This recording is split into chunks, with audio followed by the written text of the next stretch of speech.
Environment Impact Assessment (EIA) sukto tawdana paikhatkiba Loktak Multipurpose Project ki mapunsi loirabanina khudakta decommission tawgadabani haina People's Committee on Restoration of Loktak Lake and its associated wetlands Manipur na demand tarakli. Imphal gi Major Khulda leiba Manipur Press Club ta pangthokiba pau ki mifam amada committee asigi convener Soibam Tombana tha asigi tang 13 dagi haugadoriba Manipur Legislative Assembly mifamda House ki members sing na hiramasi matangda kopna khanaduna Project asi decommission tawduna Loktak amasung masiga sagona duna leiriba pat sing kanaba honabada jawathodang lobiyu. Project asi ki saruka moina Manipur Turel ki khongnung oiriba ithaida English amaga chamapan ga humdra mapanda sajin khiba ithai virus asina pada sigi mahausa gi fibamda chauna singnarakli. Masina maram oiraga English amaga chamapan ga mari futara humdoi dagi asiba pat amaga pangkhak oirakpadagi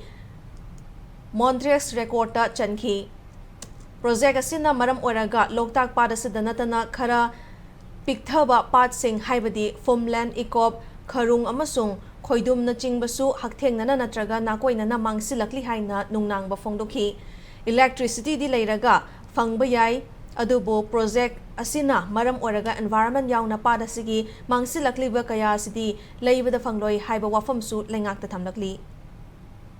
मागिल lifespan से 30 years ओइबा अदुबु 30 years तगी हेंतोक्तना Manipur government गा तानरा कांदा 5 years अमसु extend Toramba लोइनना मयाम असिना Loktak part अमसुंग मसिगी अकोइबदलि part सिंग कैबुलुम जाउगी संगाय असिदा असौबो चैथेंग पिदना लोकताक अमसुंग संगाय असि मांगनबा pot अम ओरकपा असिना मरम ओरकांदा मपुनसि लोरबा दाम से साकति मतमसु एनवायरमेंटल इम्पैक्ट असेसमेंट जाउगिदबनिना जुलाई 13 दगी फंगदुरेबा असेंबली फम असिदा मणिपुर गवर्नमेंट ना वारे अम लोरकांदा प्रोजेक्ट असे डिकमिशन तौननबा सेंटर द थाबी वारे पसी लोबिदब तारगदी मणिपुर द लेबा सिविल सोसाइटी ऑर्गेनाइजेशन सिगा पीपल्स कमिटी गा तानरा कांदा मखल मखा कयागी करगी तगुदब याबे हाबगी खुंजंग अदु जंसननबा कमिटी असिन सेम सादन